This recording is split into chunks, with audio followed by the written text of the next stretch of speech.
A very warm welcome to all of you from the team Calcutta Comparatists 1919. Today we have with us Mr. Subhasis Pan. Mr. Subhasis Pan is currently pursuing his Ph.D. in Department of English, Sidho-Kanho-Birsa University, Purulia. He attained UGC NET Junior Research Fellowship in English in the year 2017. He took the teachers recruitment examination in 2016 and ranked first in graduate section in the entire state. He served as a guest lecturer in Bankura Christian College in Bankura district for almost 3 years. His area of research is Scottish Orientalism in the 19th century Indian subcontinent.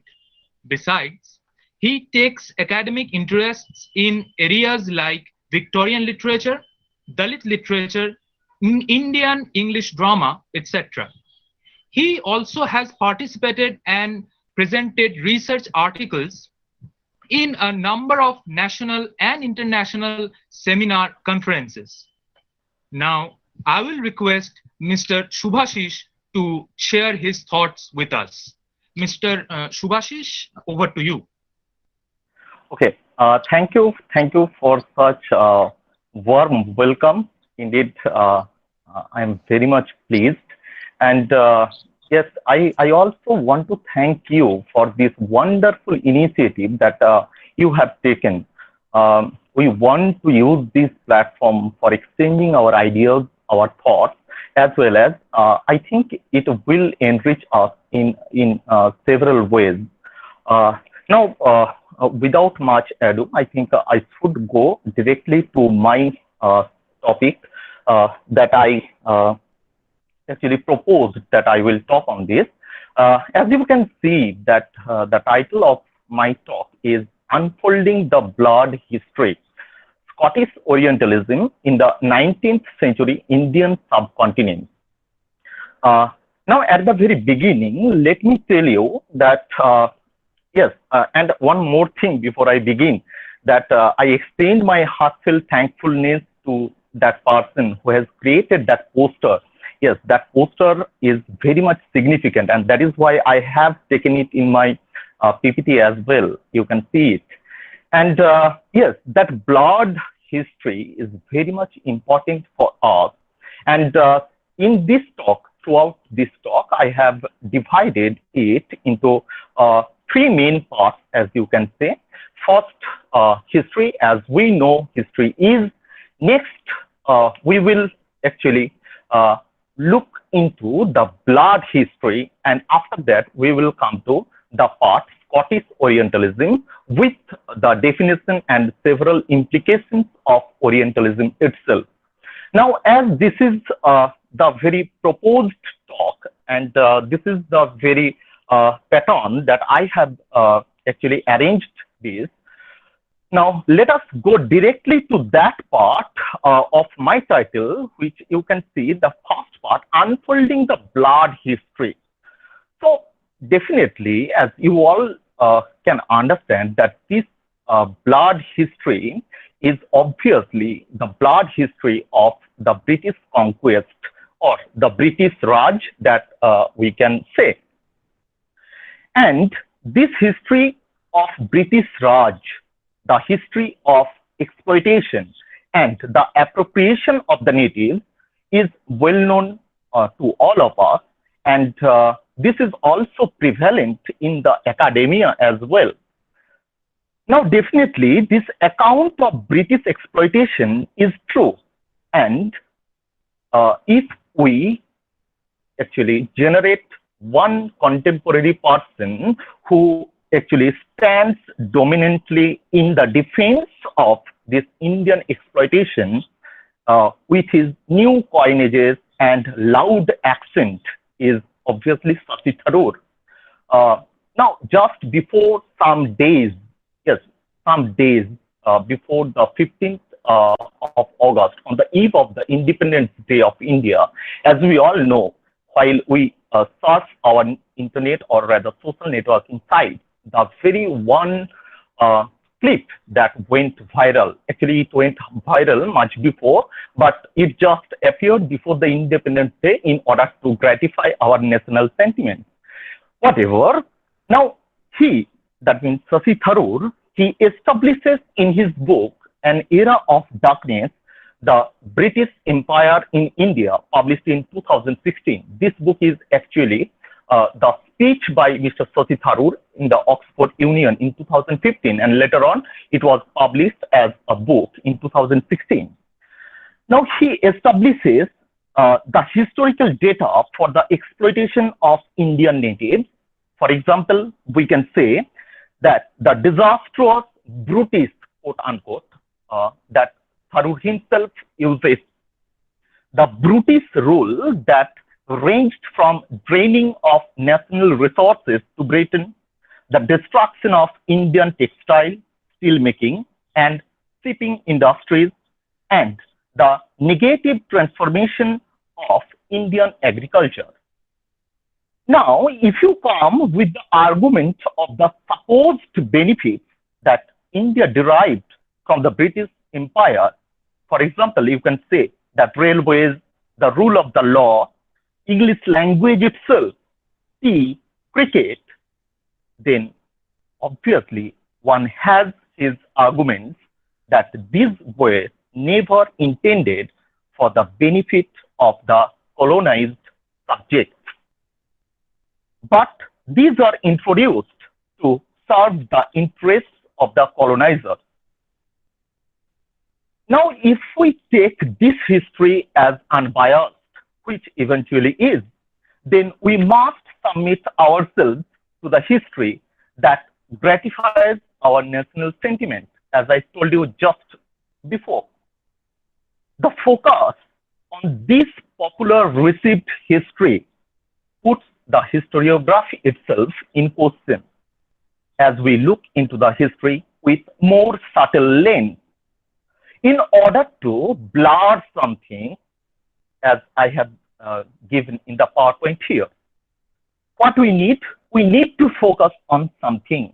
We need to focus at one object, and thus we create the presence or the importance of the other object less important. So there is obviously, with the effect of the blur, there is obviously the binary of the presence and absence. And while we focus at one thing, we actually defocus ourselves from the remaining scenes in the same frame. Now, what we need the very defocusing part. Now, because it will lead us to myriad aspects of that particular frame. And here also, in this title, as I have suggested, that we will look into that blurred history. Now, the focus on the popular received history of British Empire has put the Scottish counterfeit in blurred state. The Scottish counterpart in the British Empire in blurred state. Now, it is time for us to evaluate the very Scottish counterpart under the British rule. And this, the very blurred presence of the Scottish counterpart in the British rule actually serves the purpose to explore the very Scottish legacy in the British imperial enterprise. Now, the Scottish legacy in the field of British colonial enterprise, as I have suggested, it has been blurred over the time. Now, Scotland, which was once a colony of the English, was incorporated in the Great Britain in the Union Act of 1707. Now, this is very much important for us because this is the Union Act for which Scotland also participated in the British imperial enterprise. But distinction between Scottish and English was never made. it was the English who dominated always. Thus, in the field of literature also, we do not find distinct Scottish identity of the contributors like Sir Walter Scott, R.L. Stevenson, Adam Smith, Thomas Carlyle, to name a few. We all know that we have read them in the history of British literature. There was no scope for us to know about their Scottish origin as well as the Scottish influence. Now, they are placed in the English literature without due emphasis on Scottish background and influence. Now, in the context of India, when we talk about Scottish Orientalism, we need to focus on the already blurred identity of being Scottish in the dominant English field. The Union Act, as I suggested, in 1707 between England and Scotland, produced a space for the Scottish people to participate in the British imperial enterprise. Now, as we move next to the other part of this title, that what is this Scottish Orientalism, in order to understand the Scottish Orientalism, at first we must look into the prevalent narratives of Orientalism itself. Now, in order to understand Orientalism, so what this Orientalism is, now, as India remained one of the chief interests for the colonial masters, the study of India became necessary for colonial rule and expansion. As this study of India was done through the lens of the colonial master, India was produced as the other, quote unquote, as opposed to the Western self. And thus, as it presents a way of thinking that leads to the binary between the East and the West. Now, an Orientalist who disseminates his interpretation through writing and teaching about the Orient creates conception of the West as subject, the self, and the Orient as object, quote unquote, the other, quote unquote. So, the construction of India for the colonial masters was to be an uneducated, uncivilized, rude, and barbaric nation. So, from this perspective, as we come to know that the term Orientalism, it receives in this context as a pejorative term, because a dichotomy between the East and the West is present here. Now, who is an Orientalist? As I have put here, an Orientalist is, as I have suggested, who disseminates, who writes about the Orient, and in his interpretation through writing and teaching about the Orient, he creates the conception of the West as subject.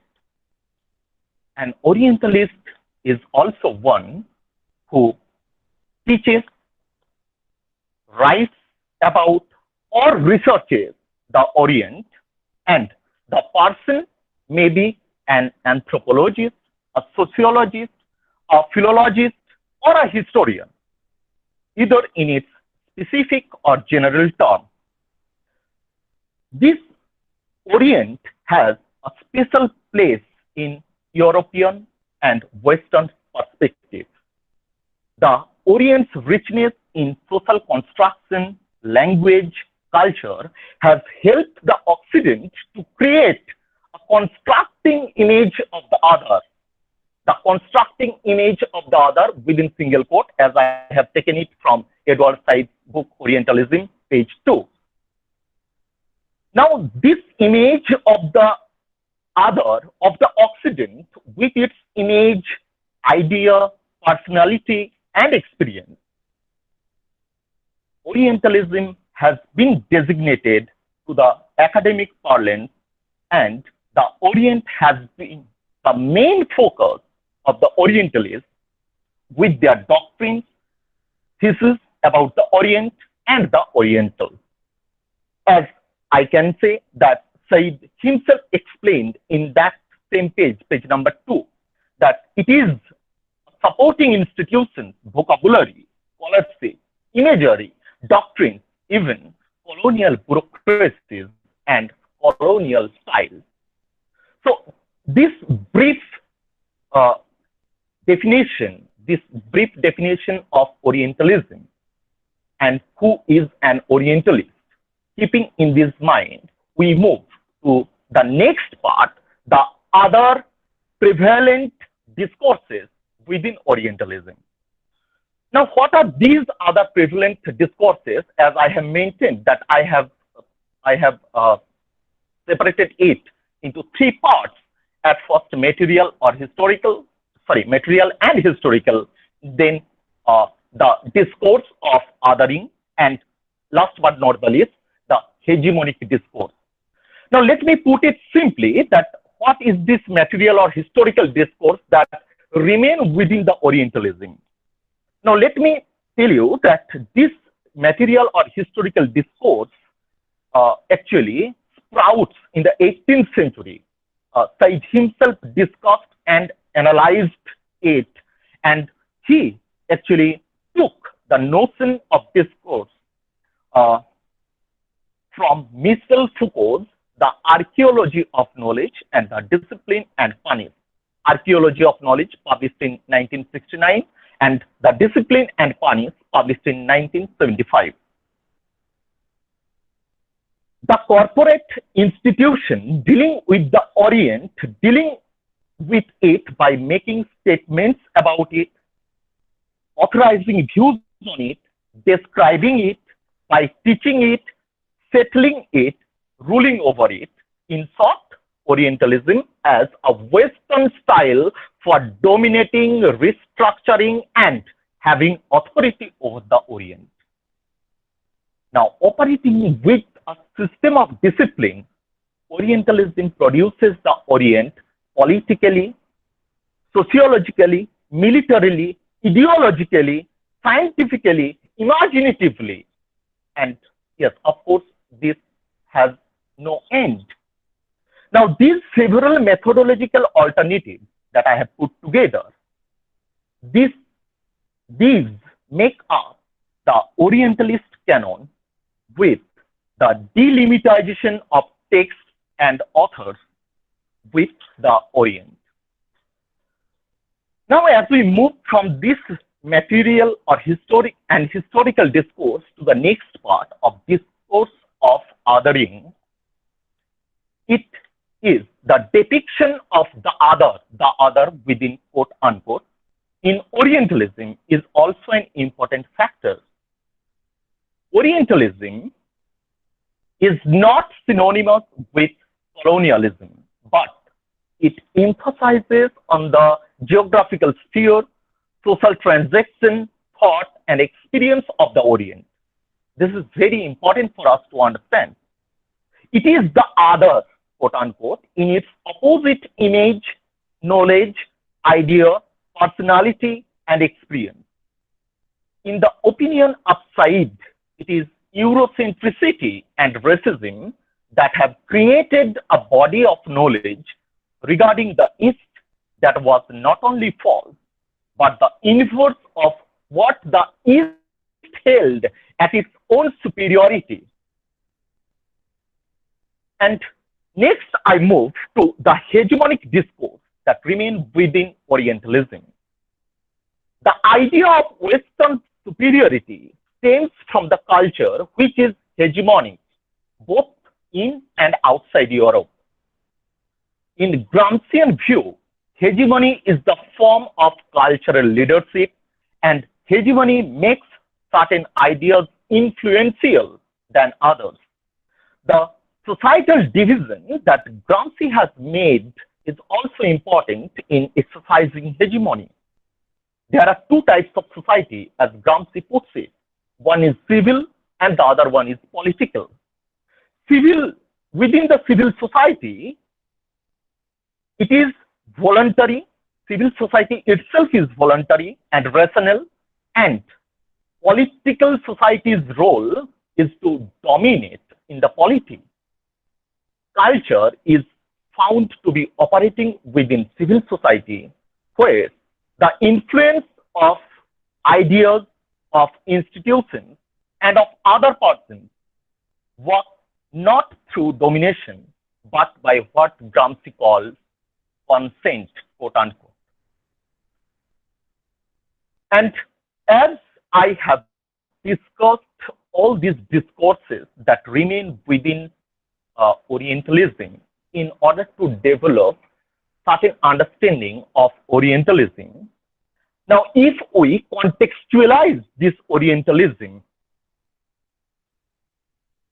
if we contextualize it in our present discussion regarding Scottish Orientalism, so definitely the questions come that is Scottish Orientalism is in the same vein of the Orientalism as it is discussed by Said and others. That is the very part that I will be discussing here. Now, in order to contextualize Orientalism in India from both Saidian perspective of Orientalism and how the Scottish administrators approached towards India, since most of the Europeans constructed India from the Western perspective, India was portrayed as uneducated, uncivilized, barbaric, and rude nation that needed to be upgraded through Western education and culture.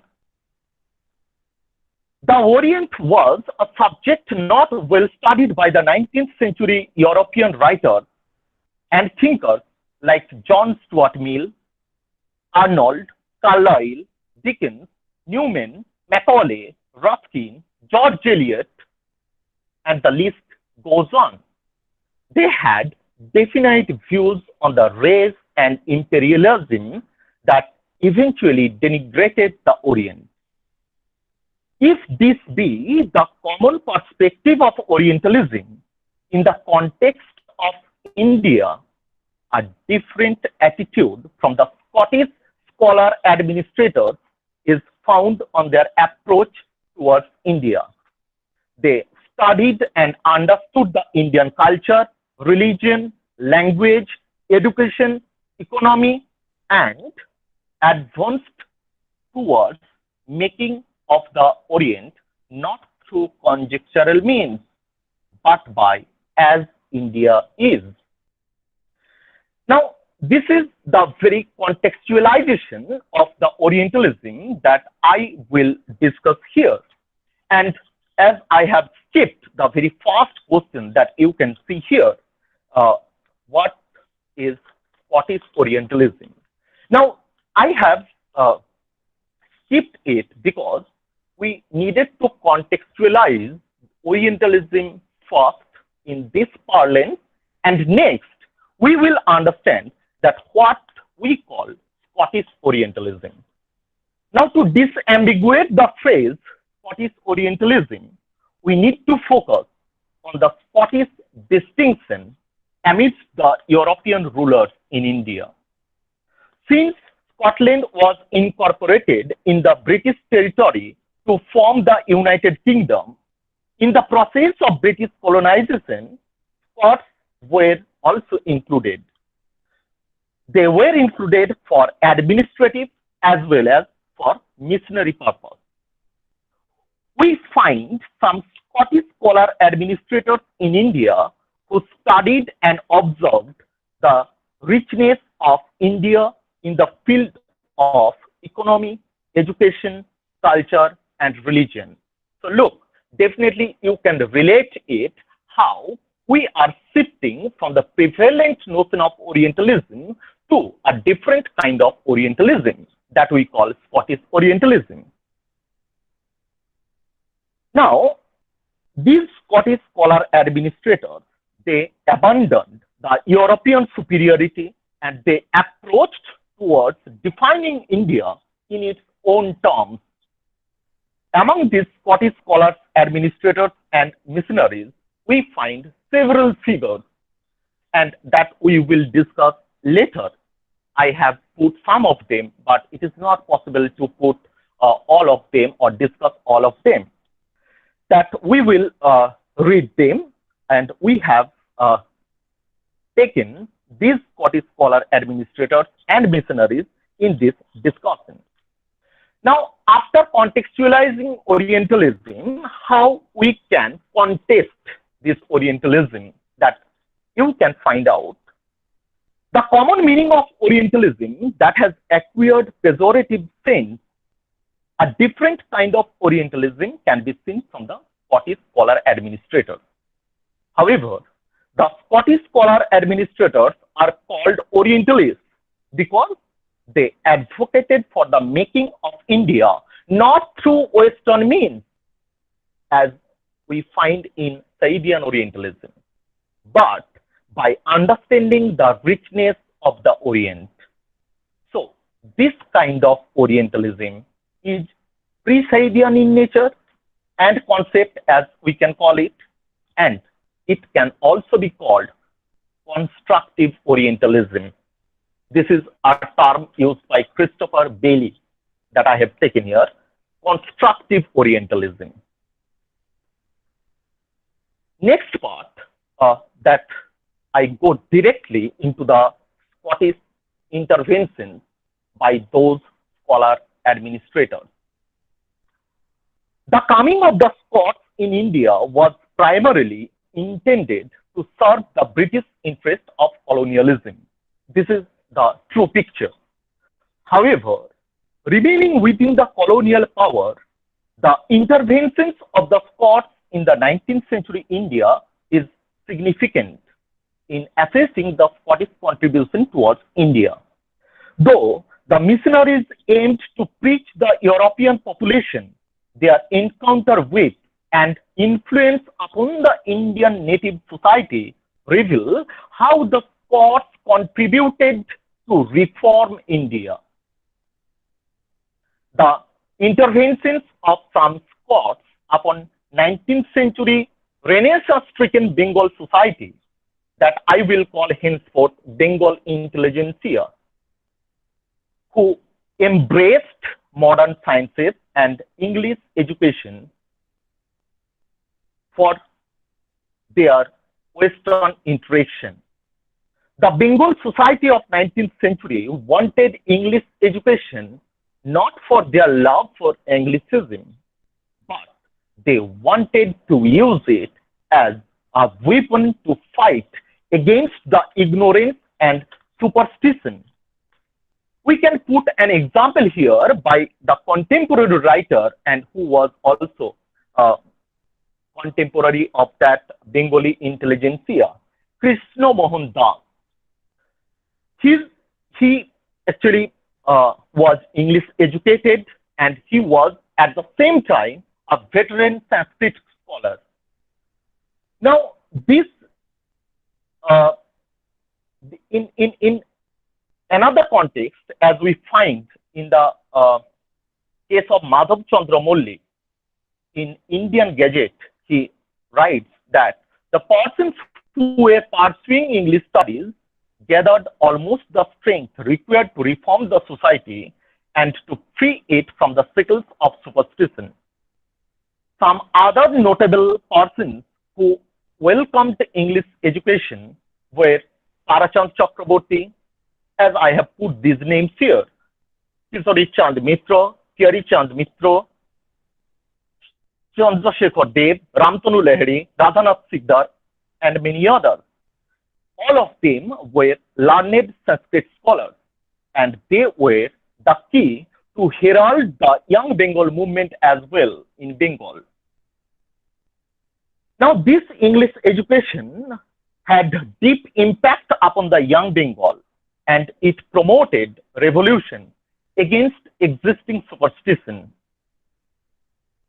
They put a vigorous attempt to ban Hindu idolatry as well, as they stood against the atrocities done to the lower class people and women. The abolition of the right of sati, marriage of widows, these were some of the ameliorating steps to educate the natives and also to elevate their moral and social condition. Now, as we find here that this Scottish intervention has begun in the very context of 19th century Bengal, we find some contributions, or we have to examine the contributions of those Scottish Orientalists and how they shaped the Bengal society. The Scottish contribution to the field of education and reformation in India, it is evident when David Hare stepped in Calcutta in 1800. He came at the age of 25 and he was a watchmaker. Though there are some disputes that are found by the statements of some fellow Scots that he never had been to the very profession of mending watches or the making of it. Rather, his father was a watchmaker. Now, as we find in the very history that he was a watchmaker, his interest was laid upon the study of native society of Calcutta, and he devoted himself in the field of education and social reformation rather than his own business. He became a close friend of the other reformist figure of Bengal of that contemporary time, Raja Ram Mohan Roy, who formed Attiyo Sabha, as we know, in 1815. And Attiyo Sabha aimed at developing the moral condition of the native Hindu society through the activities of Brahmo Sabha. David Hare associated himself with this Attiyo Sabha with his aim to disseminate Western system of scientific education against the prevalent superstitions, monstrous idolatry, and inhuman custom of sati right in the Bengal society. The Scottish watchmaker, as that I must say here that Terry Chand Mitra, he is the very biographer of David Hare. And while reading that book, Terry Chand Mitra, he called David Hare that from study of mechanical time to the dynamics of humanity, that David Hare transformed himself.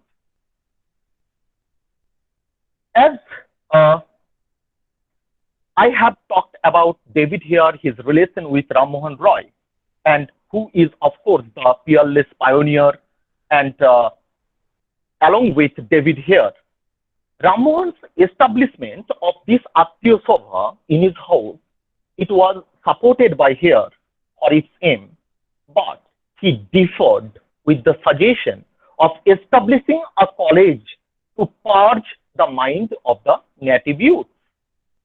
Now, with the initiative of Hare, it resulted into the establishment of Hindu College, later on Presidency College, and it is today's Presidency University, that was established in 1817. The college produced the molders of modern Bengal. The group of young Bengal who figured like the contemporary people, as we can name Ram Gopal Ghosh, Tarachand Chakraborty, Krishna Mohan Banerjee, and many others. Now, this repercussion was not confined to Bengal only, but it was felt all over India.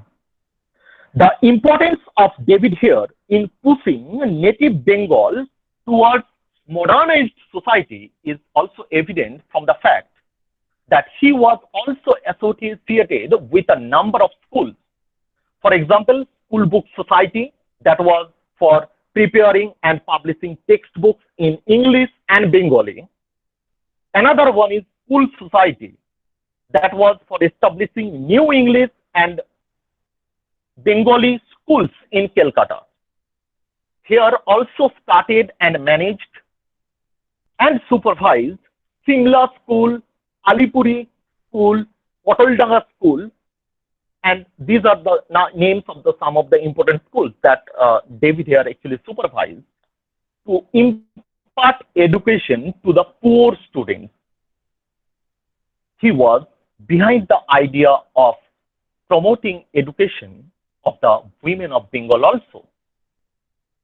Now, as we find that David here important role in the very education system of Bengal society and in a large scale India, he also played a very important role in bridging the different ideological approaches of the British educationists, and he advanced to put synthesis between the East and the West. As you can see that I have titled this PPT as the Battle of the Schools. Now these schools are the schools called Anglicist School and the Orientalist School. The first approach of the Anglicist School, which was headed by Macaulay, he advocated for replacing Indian culture for Western with English in the medium, English as the medium of imparting education. This was supported by Ram Mohan as well as Dwarkanath Thakur also. Now the second school was called, as I have named, Orientalists. They were in favor of dissemination of Western science and education and advocated for Sanskrit and Arabic. Look, now this is as the very problem that arose in that contemporary scene. They had, these two different schools had two different opinions, and this we must explore the Orientalist school as well, because Orientalist school was not confined only in Calcutta or Bengal, but it was also in the southern part of India as well. The Bengal part was headed by Hastings and Minto to claim for the Sanskrit and Arabic as the medium of instruction. And in Bombay, as we find, Thomas Munro and Mount Stuart Elphinstone, they advocated for vernacular language. David here came between these two schools, and he actually, in this class of rival ideologies, he put synthesis with his comment. Let me read these two lines by David here that he said. He said, I quote, "True realization of this aim of education must organically and naturally grow from within. Transplantation or grafting of a foreign culture into the traditional culture of a country might be necessary for the transfusion of life into it in times of decay, but this must be done on the natural soil of its cultural traditions." He was very much against this grafting of a foreign culture. Now, while I must tell here that things are not actually in this apparent state, or in this as I can say, in this chronological manner or in this simple matter. There is one book by Gauri Viswanathan, Masks of Conquest. Now, I read that book, and that book actually very largely it it examines that how far these schools were beneficial for the purpose of the native education for the Indian students. Now, we will not go to that portion, rather, as we are talking about the very Scottish contributions, uh, as I have told the contribution of David here. Now, I think I must move on to the other one, William Drummond. William Drummond, he was a theological dissenter, and he is important because he ran the very academic institution called Dharmatala Academy in Calcutta. And he was very much inclined to induce free thinking among his students. Now, this is important, the inducement of free thinking among the students. And this inducement of free thinking among the students, actually Drummond carried forwarded the Scottish Enlightenment. Yes, Scottish Enlightenment that we will discuss later. But he wanted to carry forward that Enlightenment, that Scottish Enlightenment legacy. And Derozio, Henry Louis Vivian Derozio, he was very, as we know, influential teacher of Hindu College. And he was taught in that academy of Drummond. Yes. And many of Derozio's followers, they were also part of this. Now, this age, the new age of spirit of freedom of thought and expression, opened up the gateway of the world to the section of society in Calcutta through the medium of English, which subsequently stirred the entire country. Another person that I moved towards is Alexander Duff. He was the first Scottish church free missionary that was established in modern India. He played an exemplary role as well. The role of the missionaries in shaping the indigenous Bengal society is evident when Duff shouldered on the responsibilities of the church movement. Duff came to India in 1830 for missionary purpose from the Church of Scotland. He believed in the development of the whole with English as the medium of instruction. He was also a very good friend of Ram Mohan Roy, and here he was the superintendent of General Assembly Institution, which is now Scottish Church College, where science and English were taught with the aim of introducing progressive value system to Indian students. He taught at Hindu College, where he ignited the minds of the students for freedom of thought and expression.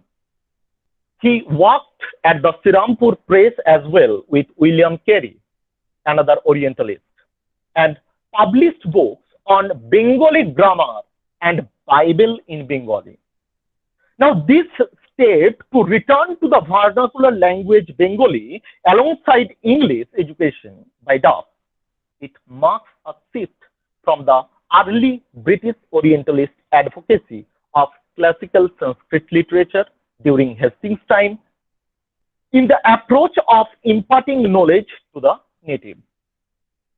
Thus, the Scottish intervention in the field of modern education, it helped to shape much of the intellectual horizon of Bengal Renaissance. Though I have used much of the Bengal Renaissance scenario, the sole purpose is to draw connection with Scottish intervention in the 19th century Bengal as well as throughout India.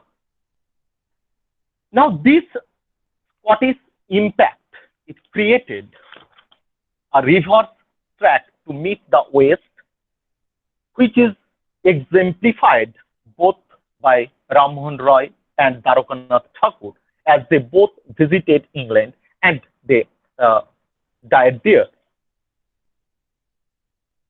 After this, we move to another important Orientalist, William Jones.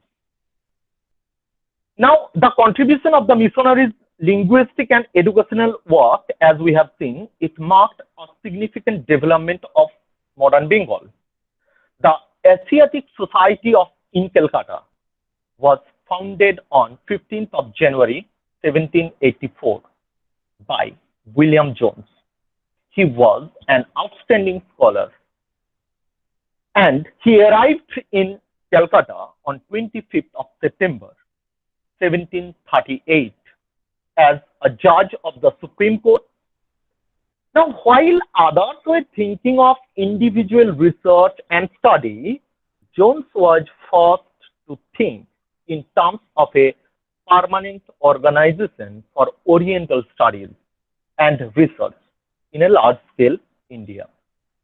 He took initiative by sending a letter to the selected elite persons in 1784 for establishing a society for this purpose.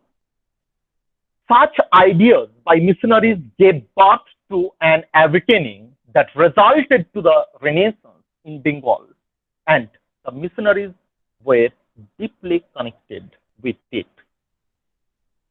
After William Jones, I have mentioned three names: Ronald Ross, William Roxburgh, and Daniel Hamilton.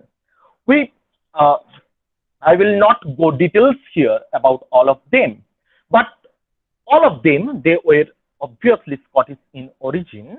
And Ronald Ross, as we know that he won the Nobel Prize in 1902, and he was born in India. And William Roxburgh, he was a botanist, and he served as a superintendent of the botanical gardens in Calcutta.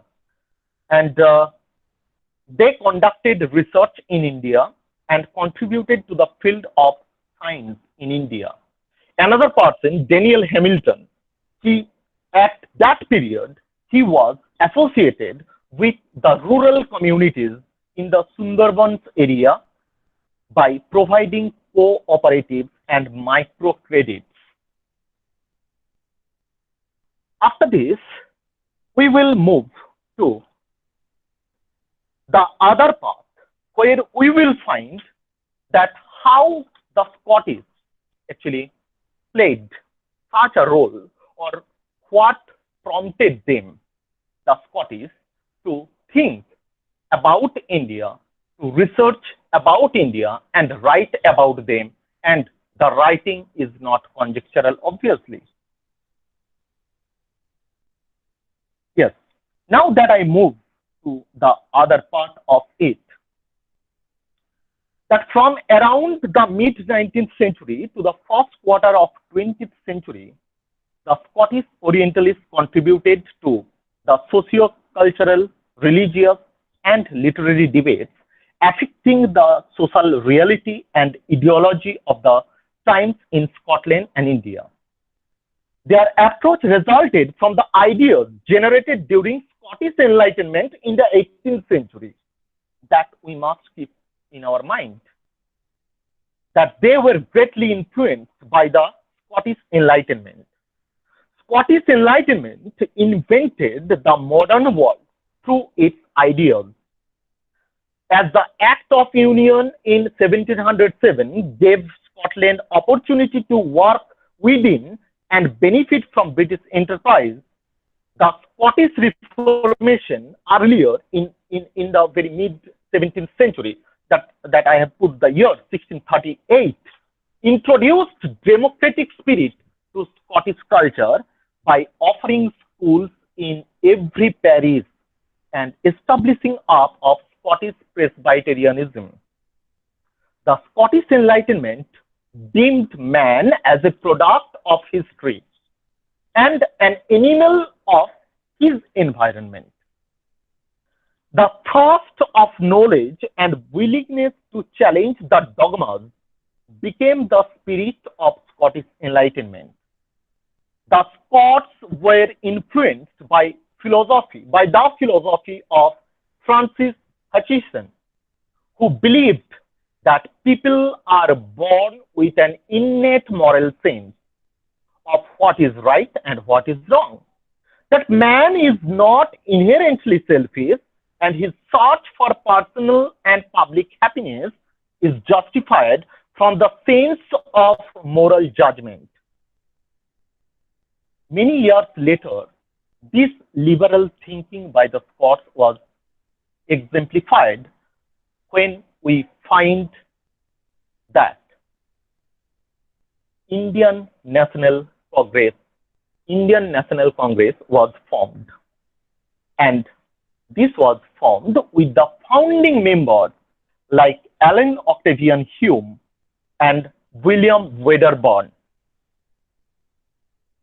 Another person, George Yule, who also became president of Indian National Congress later. Now, David Hume, he observed that reason is and ought to be the slave of passion, and it is the people's discretion to lead that person in a constructive way. Adam Smith is also important for his notable book, The Wealth of Nations, published 1776. And he explored in his book the nature of human progress that enables one to place himself in another's position with a sense of fellow feeling. Another important person is Dougal Stewart, who was a Scottish polymath, and he put the disparate works of the Scottish school together as a system of classical liberalism that provides a conceptual tool for these Scottish scholar administrators to work upon that. Now, after this influence of the Scots, or about the very Scottish Enlightenment, and I have just mentioned the very importance of Scottish schools behind that Scottish Enlightenment. Now, as we move to the other side of it, that means all of those who are Scottish are in the same vein. That means they have some fellow feeling about the Indians, and they work for the benefit of the Indians that we judge here. There is obviously the other side. And the other side is exemplified by two persons, James Mill and Thomas Babington Macaulay. Now, James Mill, in his 6-volume work, The History of British India, it was published in 1817. This history was a recommended text for the British personnel who came to rule India. This history also served to those persons as a source of knowledge, which told them of the inherent evil and corrupt nature of Hindu and depravity and the superstition and primitive religion that was within India. Now, initially the British used the term Hindu as a synonym for everything Indian, which later on used for the religious majority of the subcontinent.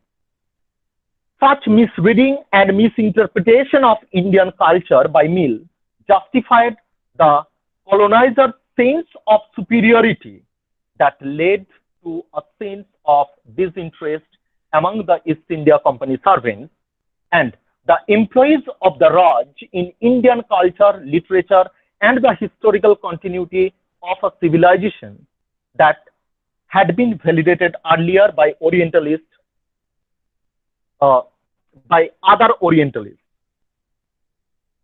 Now, after James Mill, there is another person who stands for this other side of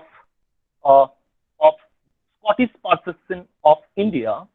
It is Thomas Babington Macaulay. The marginalization of Indian history through written discourses by not setting foot in India and through the experiences gathered by second-hand experience, obviously, that is another way of validating the Western superiority. Macaulay while enjoying the membership of Governor General Council in India, he consolidated Mill's argument in his Minutes of Education, as we all know, the infamous Minutes of Education, published 1835. And he passed a judgment that, I quote, a single shelf of a good European library was worth the whole native literature of India and Arabia. He dismissed the literary richness of India in Sanskrit and Arabic that was over 3,000 years old. These views were instrumental in creating facts about India that India could be written about, assessed, and branded as inferior without understanding the people and their context, and thereby constructing the myth of Indian barbarism and decadence against Western rationality and superiority. Now, this Mill's representation of India, it was challenged by another contemporary Orientalist called John Crawford. He wrote History of Indian Archipelago, published in 1820. Now that I move to the other part of this study, that yes, the objective of this study. Now, before coming to this objective of this study, as I have discussed some of the Orientalists and their contributions, and as well as the Scottish interventions in India. Now, what objective does this study serve? That we must address the ideas, yes, and approaches by the Scottish scholar administrators that I have taken in this study. They reveal the contrary nature of the Scottish Orientalism to the popular self-imagined European thought of superiority. Okay. Now, again, the nature of the study of India by the Scottish scholar administrators, who were less masters and more contributors to India, and of course the reformers of India, they remain focused in this study.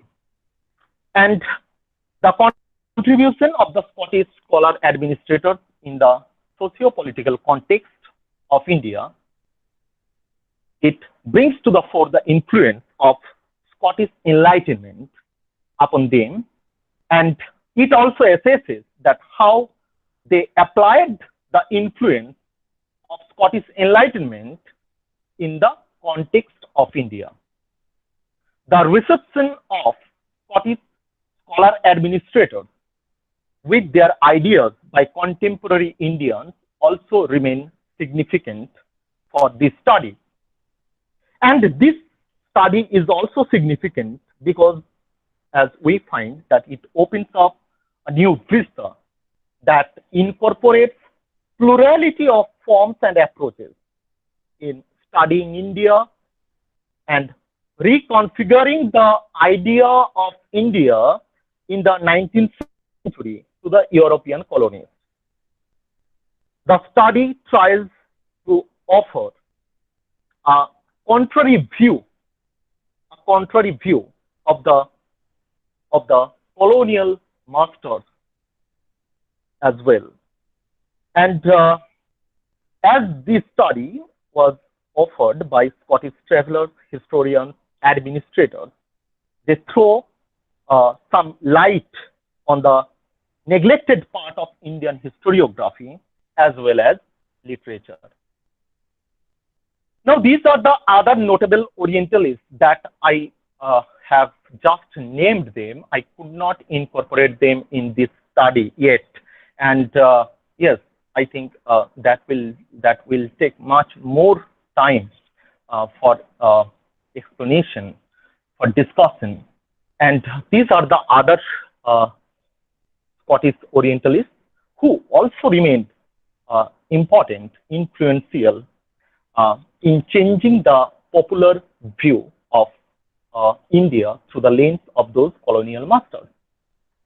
This is what I had to tell you. Thank you all. Thank you very much for a wonderful talk. Now we can go for the question answer session, if you agree. Oh, sure, sure. But first, I want to tell you all that we have Sir Jyoti Shankar Mondol with us. Okay. So I am requesting Sir if he will say something regarding this. After that, we will go for Thank the you, question. sir. Thank you for being here, sir. Well, I'm not prepared to comment on that, and I missed the first part of this lecture. But again, I'm very happy that you have allowed me to speak something or comment something on this particular lecture. However, I was looking at the questions that was came at the fag end of these lectures. Um, it was one thread. It was about the difference regarding Orientalism and Scottish Orientalism. I think Subhasis will answer that. The other part of the question, it was regarding a comparison between Highlanders and uh, the situation in India. I want to comment on that if I am permitted. Um, it happens that there were some rivalry in Western world between the Scottish and the Britons per se. But when they came in India, it was a united face of colonialism. That was my comment on it. So the situation over there and situation in here is completely different. Completely different. They cannot be compared in that compared in the terms of the tool that Subhasis used for his research, for his lecture. Number one. Number two, this is for Subhasis. Subhasis, uh, it was very good a lecture, very well presented. Uh, but the scope of the lecture may be extended further. Yes, sir. Yes, Extended sir. Sure. further. Yes. Yes, sir. You Sure. have As I told them already that. Yes, yes. Yes. I can understand that there are time constraints, there are other problems too. Um, well, it was excellent presentation, and I wish all success to you. And I also like to thank the organizers for giving me an opportunity to comment on this. Thank you very much. Thank you. Thank you so much, sir. Thank you. The first question came from Aratrika Ganguly. She asked if you can shed some light on the Scottish tea planters of India and how the tea industry grew with the Scots in Assam and North Bengal.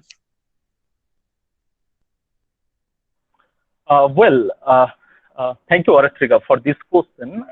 Look, as I told you that this lecture is throughout the limited lecture. Okay.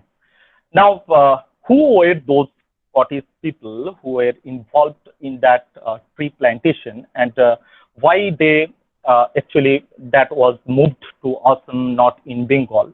Now, in order to understand that, we need to focus on those particular Orientalists. Okay.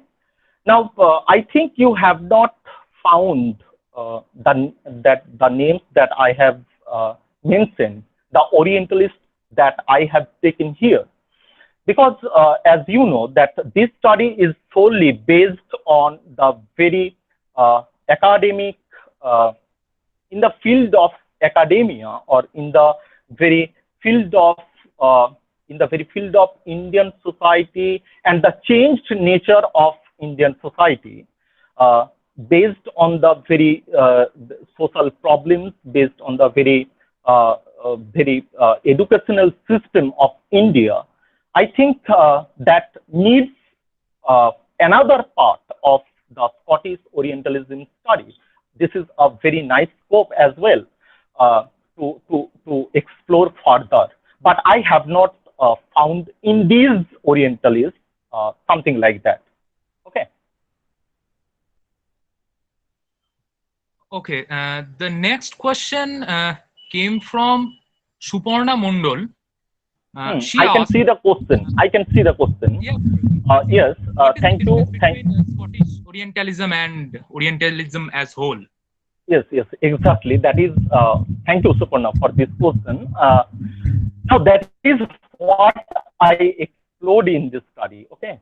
That I put differentiation between Orientalism, the discourses within Orientalism, and why I put the phrase Scottish Orientalism in a different segment, and how I told that Orientalism, as it has gained the very pejorative term, now for the Scottish Orientalism, it is not the pejorative term. And why it is not the pejorative term, that is the very study of it, okay, that I have discussed.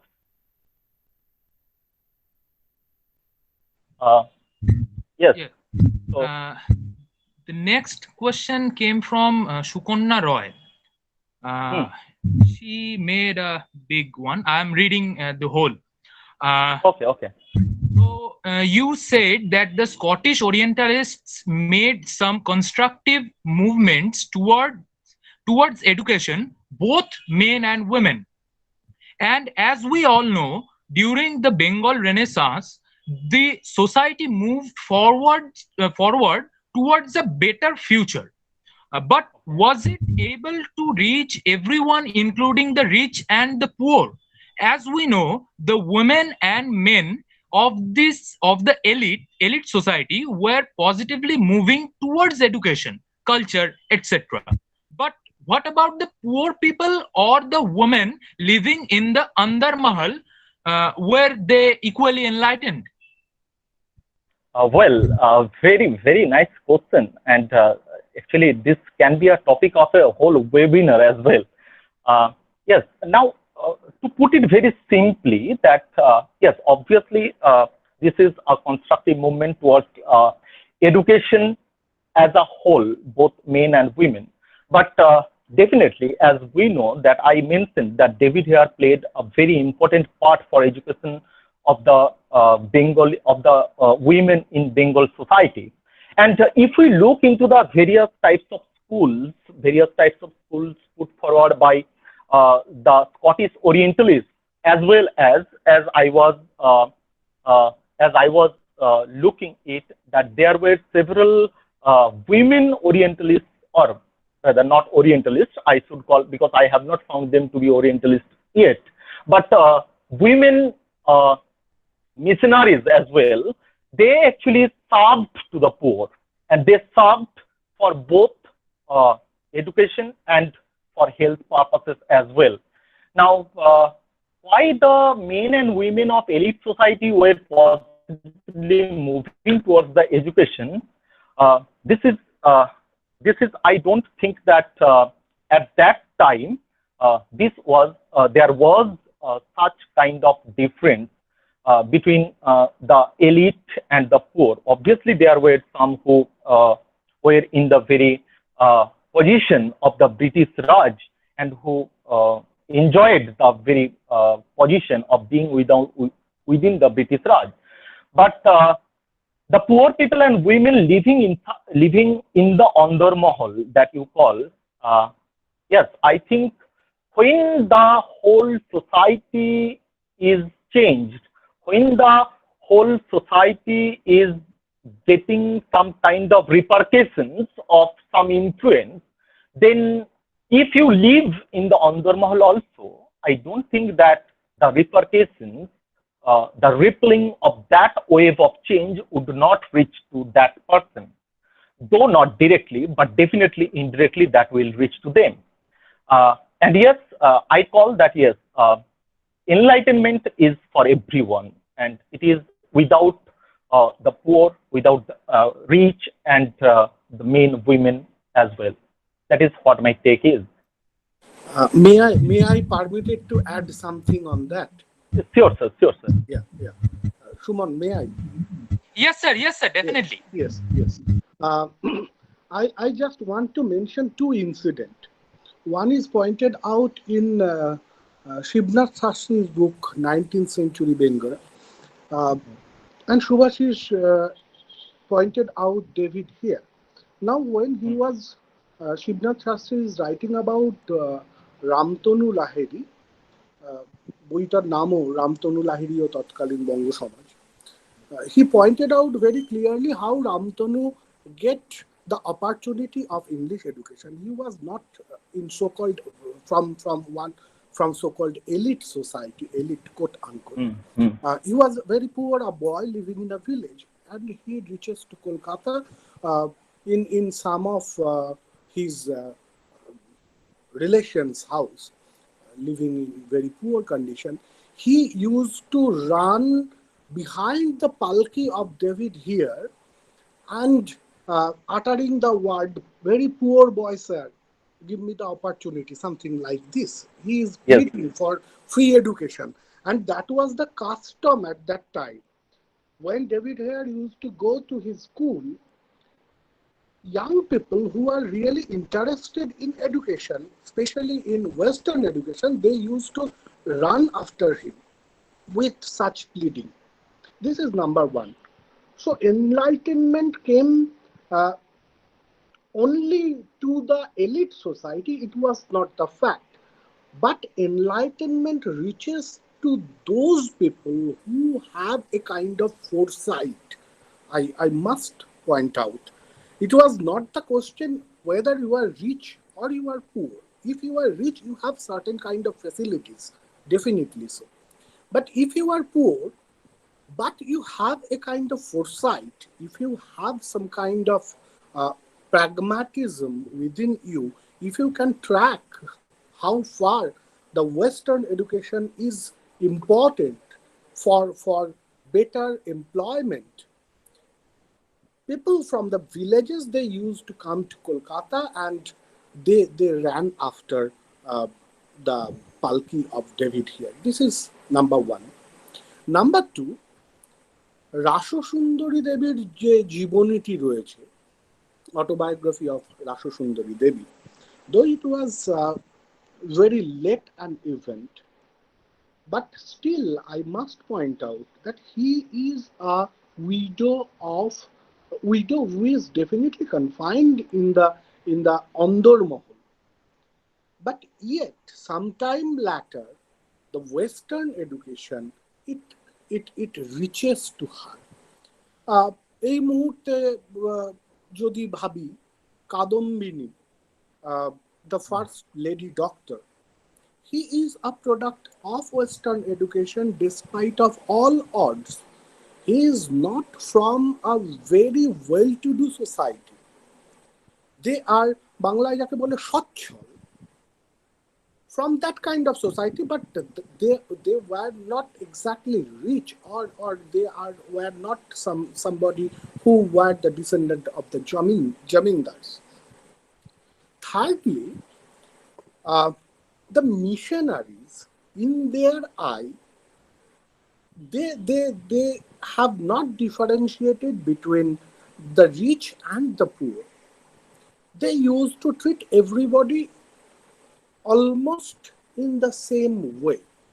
So when Carey, Marsman, those missionaries from Srirampur started to translate the works of Bengali into English as well as from English to Bengali, it created a huge difference, because textbook became available, and those texts recently published, those texts published from Srirampur, it definitely reaches to the Undermahal. If you go through the story of Dwarkanath Tagore, you will find that in the Undermahal of Dwarkanath Tagore, such kind of books have entered. Definitely, he is from the rich, he is from the elite society, uh, but also you cannot ignore that kind of influence. It was the fact that the rich, that who were rich, they harvested much more, and in an early period, and they become more rich in terms of education as well as in terms of money. But the renaissance or the new thinking in the field of education is uh, definitely have a positive impact on every person, whether he is rich or poor, whether he lives in Calcutta or in the fringes of Calcutta or any district of Calcutta, district in Bengal at that time. That was my observation. Thank you, sir. Thank you, sir. Thank you, sir. I have just looked upon the list and I have found that we have Sir Mrinmoy Pramanik from University of Calcutta with us. I will request if he wishes to tell something. Sir. Thank you, Shumon. I actually missed the opportunity to listen, Subhasis.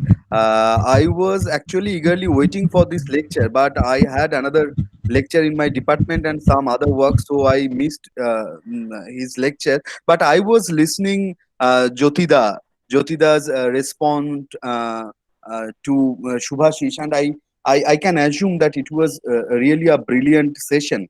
I do not have much to add with this, but Jyotida also raised some significant points about the Orientalist role and the English education in India, particularly in Bengal. And some question was made by Suparna or somebody, I missed the name, that the education about the women who was there in Andor Mahal. It was quite interesting. If you follow the Tanika Sarkar's work on, actually Tanika Sarkar had a very significant essay published in EPW. It was particularly on Gora, but she discussed on the Hindu women, upper caste and elite Hindu women and their education, and she argued that it was again the education about performing the conjugal life and domestic role by the women. The English education promoted such kind of education for the women. This is one thing. Second thing, what Jyotida talked about Ramtanu Lahiri, it was very significant. And in our historiography, we find that again Ramtanu Lahiri is a product and projection of the Orientalist, because immediately after the Ramtanu Lahiri and Tatkalin Bongo Samaj was published, it was immediately translated into English from London. And the introduction of that translation mentioned that Ram Tonu is very sacred. The name is very sacred because it talks about Ram and Tonu, and they brought the connotation of Ram, Krishna, and all these things. So again, it was the projection of the Orientalist scholar while it was translated into English. And one more thing about Ramtanu Lahiri, that if you read Ramtanu Lahiri and Tatkalin Bongo Samaj by Shivnath Shastri, you can find that Ramtanu Lahiri was taken as a center to revisit the historical narratives of his times. So it was less about Ramtanu Lahiri, what I find, but more about his time. Not Ramtanu Lahiri's role of contributing something in the society, but it was about the society which was circled by Ramtanu Lahiri. So these are the some vague thing came into my mind from my reading as I was listening to Jyotida. But I really do not have anything to comment on Subhas's lecture. But I think it is recorded, so I will get some opportunity to listen it later. And I am again sorry. I am sorry that I take that much time, but I could not listen to Subhasis. And thank you Thank for you, giving me Mrinmoy. the Thank you. opportunity. Oh, we move forward to our next Okay. questions. Okay. The question came from Shatabdi Kormukar. Yes. Edward Said's Orientalism is different from this one? If yes, in which context they are different?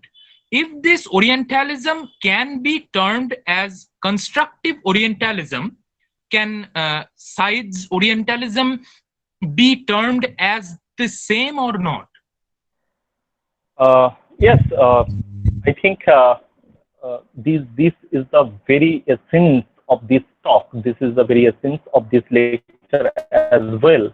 That I have definitely changed. I have definitely actually swayed the whole idea from Said's Orientalism, because Said's Orientalism, as we know, this is about the representation of the colony, and this representation, writing about of the colony, is what gained the very pejorative term, and this term obviously not applied to Scottish Orientalism. And Scottish Orientalism, as I borrowed Christopher Bailey's term, constructive Orientalism, because this Orientalism is not imagining Orient, but it is by actually observing, it is by studying the Orient itself. And that is how we can say that Said's Orientalism and Scottish Orientalism, these two are different. And that is why in my lecture also I termed it that it can be called, Scottish Orientalism can be called pre-Saidian, or what I have referred in Bailey's term, constructive Orientalism. Okay.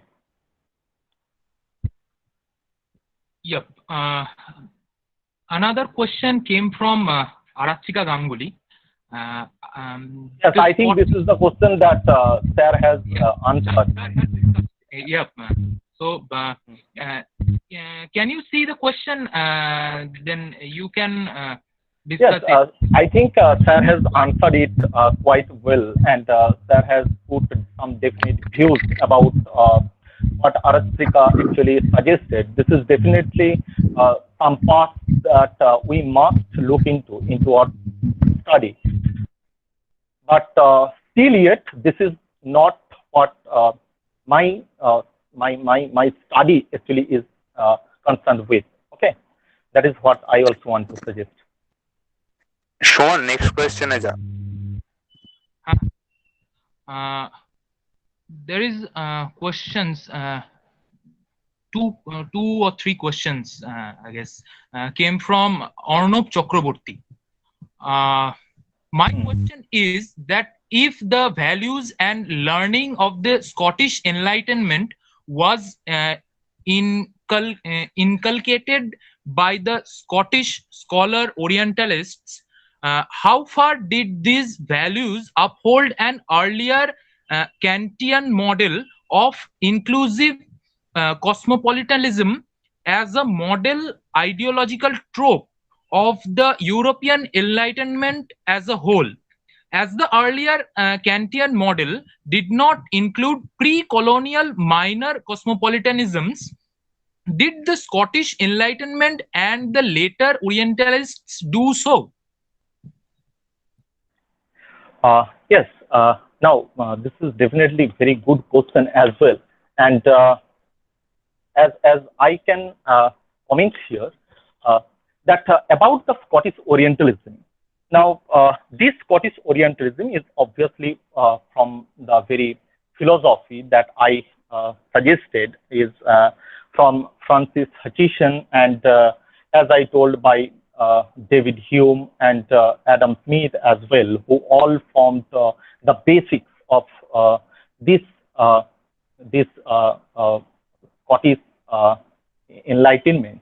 Now, this Scottish Enlightenment, in that, which is in the question that how the values uphold and Kantian model of inclusive cosmopolitanism as a model. Okay, now definitely this includes the very inclusive cosmopolitanism, because as in my study I found out that the very system that from where we find that Scottish Enlightenment is important, and how it was inculcated by those Scottish people who remained in that, or who felt that Enlightenment itself.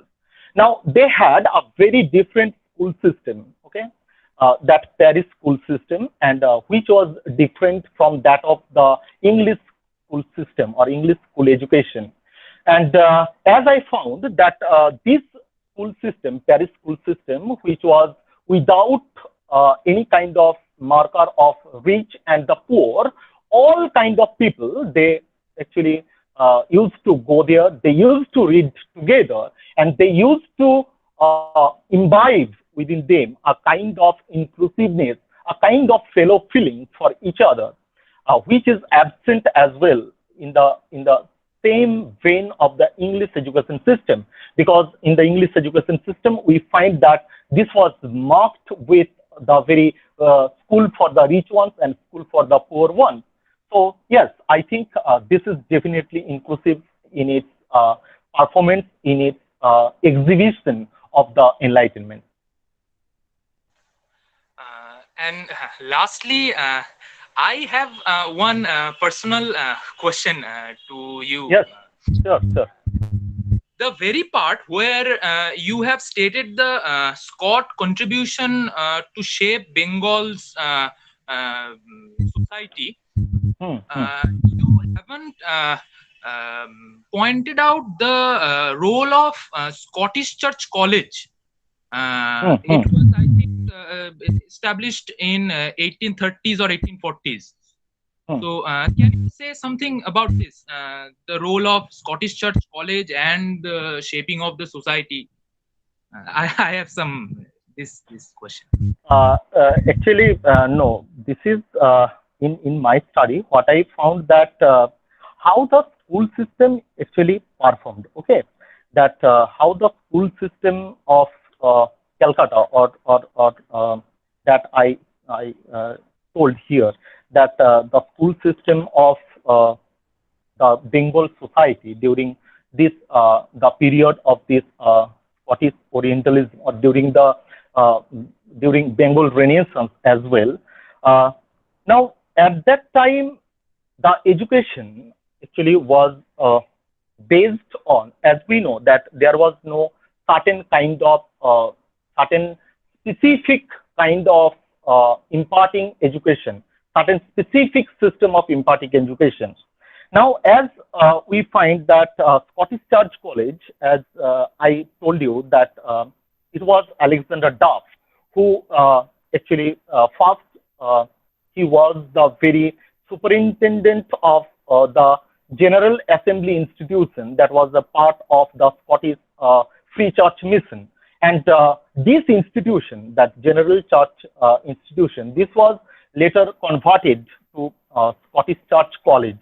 And as you say that, yes, how these schools are important, because they wanted to generate a kind of progressive value within those Indian natives. Okay, and yes, obviously they approached the very way in which they would ignite the minds of the young youth as well, and hence they had their various ways of imparting education, but their chief aim was the same, so that they can develop some innate moral sense within themselves. They can inculcate moral sense within themselves. Okay. Suman, again, I Yes. want to add something. Yes, sir. Yes, sir. Yeah. Yes, sir. Yeah. Yes, sir. Thank you for tolerating me so much. And no, sir. You The can even say. question that was thrown by Arnav and your question has a kind of basic similarity. Arnav has pointed out the earlier Kantian model and referred to minor cosmopolitanism. Now, if you look at the fact, the establishment of Asiatic Society in Kolkata, as well as the establishment of the Fort William College, these two institutions were established as a kind of cosmopolitan institution. Asiatic Society of the Bengal is the first one, and after that, Asiatic Society has been established in London. So we were providing a kind of cosmopolitan view, or they have been imagined Calcutta as an alternative center of power of London.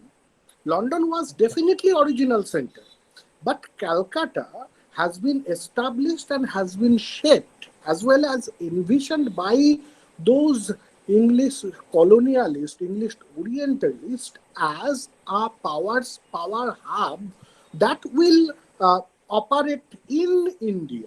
So establishment of Calcutta was very much a cosmopolitan factor, and the establishment of Asiatic Society as well as establishment of Fort William College, these two are those in line of this cosmopolitan idea of earlier Kantian model. Now, if you come to the establishment of Scottish Church College, Subhasis has already pointed out the Free Church movement. Beside that, again, the Scottish Church College has been another cosmopolitan institution in Kolkata. That was my answer. So it was the Kantian and Hegelian model of inclusion. Exactly not in the way Arnab tries to, Arnab presented the question whether it has included the native or not. The question is not exactly whether it has included natives or not, but when we are saying cosmopolitanism, it has every single element within this umbrella term. So in a way, they have also incorporated natives of the colonies in their model of cosmopolitanism. And these three institutions, Asiatic Society, Fort William College, though lived very short span of its life, it was moved to the College of Halberry in London. The first part of the education was there, and the second part, the Oriental languages, it has been taught in Kolkata after 1806 or 7. I am not exactly sure, 6 or 7. And in 30s, Scottish Church College has been established, all the way towards a kind of cosmopolitan. And definitely that was Kantian and Hegelian ideology. Thank you, sir. Thank you very much. Thank you, sir. Thank you. So we call it a day. And lastly, we thank our listeners who were been so patient to stay with us, and well, that is all. Thank you very much. Thank you, everyone. Thank you, Sir Thank you very much. Jyotishankar Mondol. Thank you, Sir Mrinmay Pramanik. Thank you, every scholars, every students. Thank you very much. Thank you. Thank you, Subhasis for being here and for such wonderful presentation. Thank you so much for our team, and Thank we'll you. meet very soon. Good night, everyone. Okay. Yes.